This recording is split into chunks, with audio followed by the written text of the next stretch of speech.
Assalamualaikum warahmatullahi wabarakatuh. Salam sobat hobi bola. H-2 menjelang matchday kedua, di mana timnas Indonesia akan menjamu lawan berikutnya, timnas Australia, di Stadion Utama Gelora Bung Karno pada hari Selasa, lusa tanggal 10 September pukul 19.00. Tentu persiapan timnas Indonesia menjelang menghadapi Australia di matchday kedua kualifikasi Piala Dunia zona Asia round 3 ini, Indonesia punya modal bagus, pulang dari Jeddah Arab Saudi membawa pulang 1 poin, walaupun sebetulnya kita hampir bisa membawa pulang 3 poin dari Arab Saudi ya.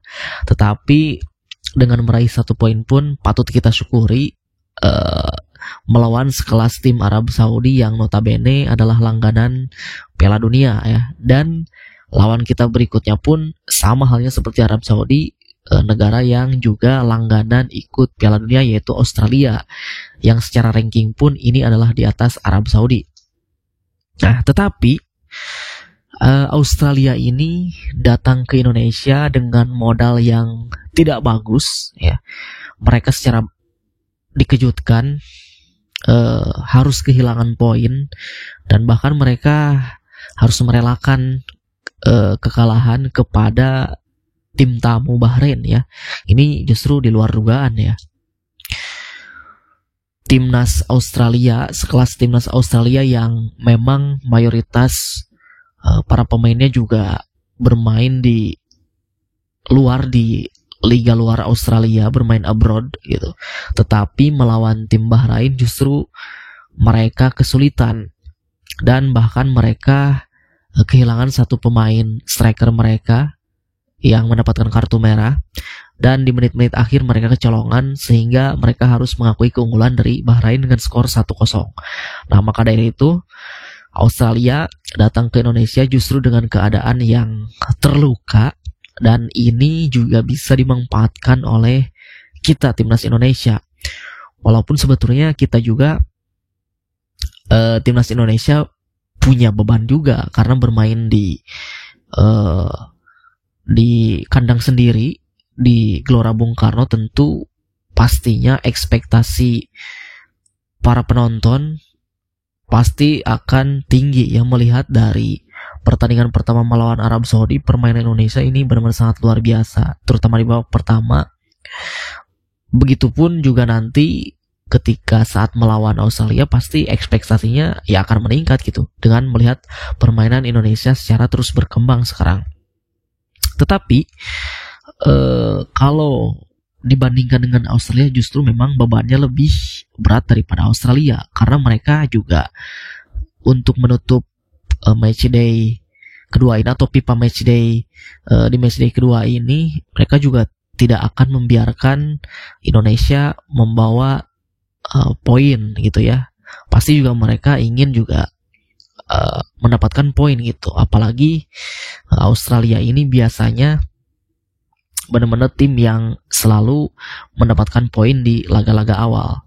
Nah, dilihat dari round sebelumnya juga, round 2, Australia ini cukup perkasa juga ya. Di round 2 dengan mereka menyapu bersih seluruh pertandingan dengan mendapatkan 18 poin. Tetapi ada beberapa pertandingan yang ya menurut saya ini juga Australia sama halnya dengan Arab Saudi, ternyata tidak seperti apa yang kita kira juga, tidak superior amat gitu tim Australia yang sekarang ini. Entah kenapa memang tidak tahu apakah di dalam tim ini ada sesuatu hal yang mungkin membuat penampilan atau performa mereka sekarang sedikit menurun gitu.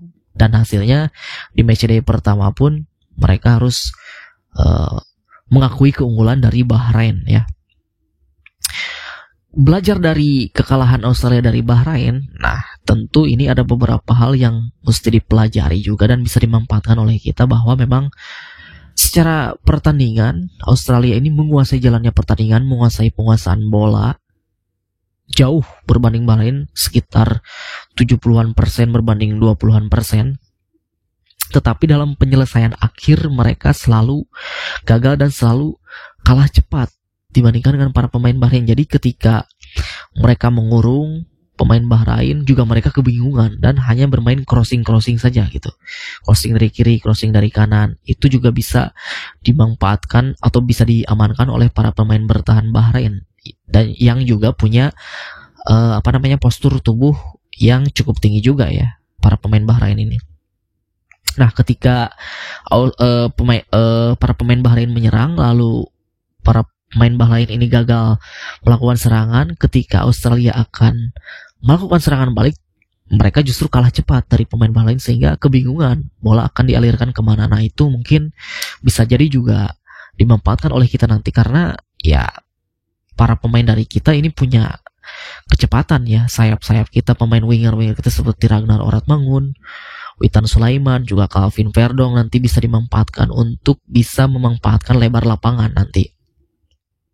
Nah, tentu juga selain dari performa timnas Australia yang sekarang lagi menurun, sang pelatih mereka juga dalam keadaan terjepit ya, Graham Arnold. Jadi Graham Arnold ini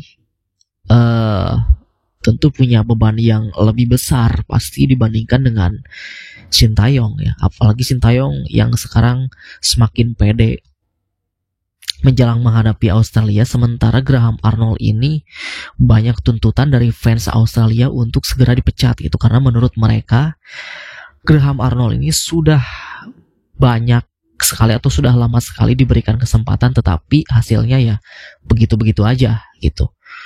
Jadi ya ini semacam tugas berat juga bagi Graham Arnold dan mungkin bisa dimanfaatkan juga bagi kita gitu. Dan pemain Australia pun sudah mulai latihan di lapangan A Senayan, dan itu mereka latihan dengan kain tertutup ya. Ini benar-benar mereka ingin memaksimalkan pertandingan ini, dan tentu ya mereka juga tidak meremehkan timnas Indonesia pastinya, apalagi melihat dari hasil melawan Arab Saudi yang langsung dikatakan oleh pelatih Arab Saudi Roberto Mancini pasca pertandingan di press conference bahwa memang Indonesia ini adalah salah satu tim yang sangat sulit sekarang. Bahkan sepak bola mereka sekarang sudah berkembang, banyak para pemain yang bermain di Eropa, tentu ini juga mereka bakal habis-habisan. Nah, itu juga secara tidak langsung perkataan dari Roberto Mancini ini juga mengingatkan kepada calon-calon lawan Indonesia berikutnya, termasuk salah satunya calon lawan Indonesia berikutnya adalah Australia, yang memang Australia saat ini sedang dalam keadaan terluka. Sekali lagi saya bilang, karena mereka harus kalah di laga perdana dan di kandang mereka sendiri. Tentu ini bisa dimanfaatkan ketika mereka dalam keadaan yang buyar pastinya. Nah, tapi di sisi lain, di dalam skuad timnas kita, timnas Indonesia saat ini justru timnas Indonesia semakin pede ya. Bukan hanya di dalam lapangan, di luar lapangan pun kekeluargaan dari timnas Indonesia ini semakin kuat, semakin menyatu gitu. Terlihat kemarin dari beberapa video yang beredar di Instagram ketika saat sedang makan malam, kiper baru kita Martin Paes itu setelah makan dia langsung unjuk suara ya, bernyanyi di hadapan para teman rekan-rekan pemain lainnya, dan juga di hadapan para pelatih pelatih Sintayong dan juga staf yang lainnya gitu. Wah, ini justru kabar baik buat kita. Jadi bukan hanya di dalam lapangan, di luar lapangan pun sekarang timnas Indonesia sudah benar-benar kekeluargaannya menyatu, karena ini juga akan mempengaruhi chemistry para pemain nanti di lapangan yang akan semakin pede nantinya pasti. Jadi memang di dalam skuad kita bisa dibilang mix gitu ya, antara pemain lokal dan pemain diaspora, tetapi justru tidak ada perbedaan di dalam itu ya. Justru ya sekarang mereka sudah menyatu di bawah timnas Indonesia asuhan Sintayong, tentu dengan memakai seragam merah putih nantinya. Itu tidak masalah. Jadi ini juga keuntungan buat kita ketika Australia saat ini dalam keadaan terjepit, begitupun pelatihnya dalam keadaan terdesak sekarang, penuh ancaman dari para fans untuk segera dipecat, apalagi nanti jika kehilangan poin lagi melawan Indonesia. Nah, ini bahaya juga buat Australia, begitupun juga buat Graham Arnold ya. Nah, tentu selain itu juga, tapi timnas Indonesia sekali lagi kita jangan terlalu berekspektasi tinggi, tetap terus mendukung. Kalaupun nanti kita kalah, jangan menghujat. Kritik boleh, tetapi jangan menghujat ya, karena ya ini juga kita dalam tahap proses kita menuju timnas Indonesia terus meningkat gitu ya. Selain dari kelemahan Australia tadi yang bisa dimanfaatkan, tentu ada beberapa juga yang mesti diwaspadai oleh kita ya. Tentu dari beberapa pemain Australia ini ada beberapa pemain yang mesti diwaspadai ya. Yang pertama, ada pemain bertahan mereka yang bernama Harry Souttar. Dia bermain untuk klub Sheffield United, dan tentu ini juga pemain pernah menjebol gawang Hernando Ari ketika babak 16 besar Piala Asia. Dia benar-benar memanfaatkan tinggi badan dia yang tinggi 198 cm. Tentu ini mesti diwaspadai nanti ketika bola-bola crossing, bola-bola mati, begitupun bola-bola dari corner kick ya. Ini nanti harus diwaspadai oleh Bang Jay dan kawan-kawan di lini pertahanan. Selain itu juga ada motor serangan mereka, abang-abang skena ya, siapa lagi kalau bukan Jackson Irvine. Dia adalah sekarang pemain Bundesliga, bermain bersama klub St. Pauli. Ini pergerakannya perlu dimatikan ya. Tentu ini tugasnya adalah tugas dari Natanco, yang memang nanti pasti akan diposisikan sebagai gelandang, karena Justin Hamner sudah bisa bermain nih di posisi center back ya. Pasti ini nanti akan menjadi tugasnya Natanco untuk benar-benar menjegal pergerakan dari Jackson Irvine supaya tidak mengirimkan bola-bola ke depan kepada para penyerang dari timnas Australia. Lalu kemudian ada dua winger mereka, yaitu sebelah kanan ada Martin Boyle dan sebelah kiri ada Craig Goodwin. Nah, dua-dua pemain ini juga pernah menjebol gawang Hernando Ari juga di babak 16 besar Piala Asia kemarin ya. Nanti pasti kedua pemain winger ini tentu akan berhadapan atau akan berhead to head langsung dengan para wingback kita, entah itu Calvin Verdong atau Sen Patinama di sebelah kanan, entah itu Sandi atau Asnawi ya. Tentu ini benar-benar harus dikunci pergerakannya, seperti halnya kemarin kita mengunci pemain tengah yang punya kreasi Arab Saudi, yaitu Muhammad Kano, dan juga winger Arab Saudi yang benar-benar winger senior mereka, Salem Aldosari, itu benar-benar kesulitan. Nah, saya harap para pemain timnas juga bisa bermain seperti hanya ketika melawan Arab Saudi nanti, tetapi juga di babak kedua melawan Arab Saudi itu juga menjadi pelajaran juga, karena stamina para pemain kita sudah menurun. Semoga di pertandingan nanti stamina para pemain kita meningkat lagi ya, mudah-mudahan gitu ya.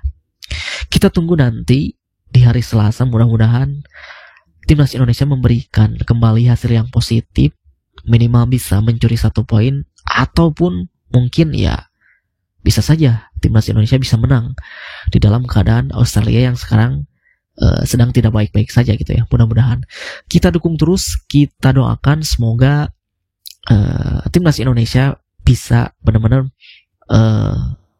memberikan hasil yang positif nantinya ya. Itu saja dari saya, terima kasih, sampai jumpa lagi di video selanjutnya.